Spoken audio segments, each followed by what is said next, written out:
Hello beautiful! So malakas ang ulan ngayon and may bagyo nga and it was signal number 2. Cancel ang lahat ng mga klase, even yung mga government employees. Sana all kami mga nurse is mga waterproof, mga medical waterproof po kami. Kahit bumagyo, sinong magliligtas sa mga pasyente? Areng, nagdadrama lang ang nurse plantita. So, ngayon, pinaulanan ko yung aking mga halaman because so, ayun, pinapaulanan ko tong mga ito kasi yung mga ano natin, hindi naman madalas na nauulanan. Hindi naman madalas na didiligan. Tapos, meron ng baby yan. O, diba kahit umuulan, nagpa-vlog tayo. Yan. So, andito, nag-iipon na ako ng tubig.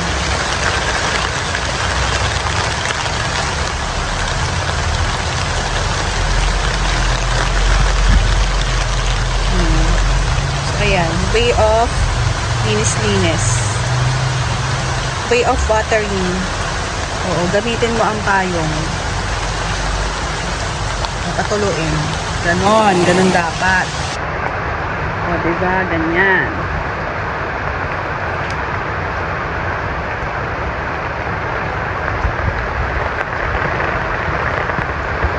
So, dito din, pinaulanan ko yung mga seedlings ko.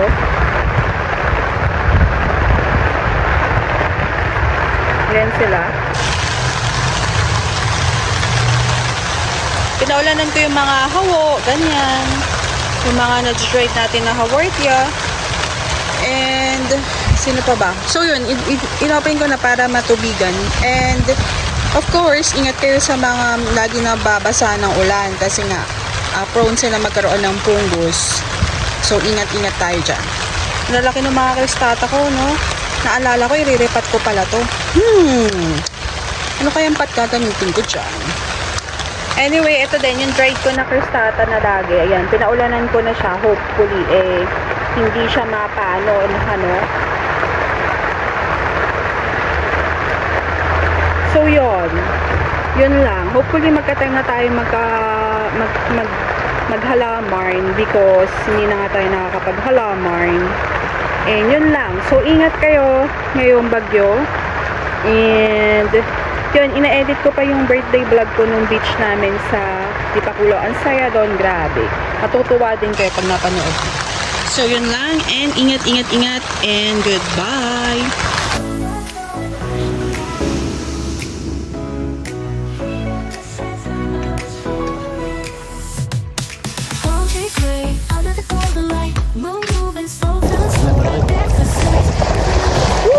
Ayan pa, ayan pa.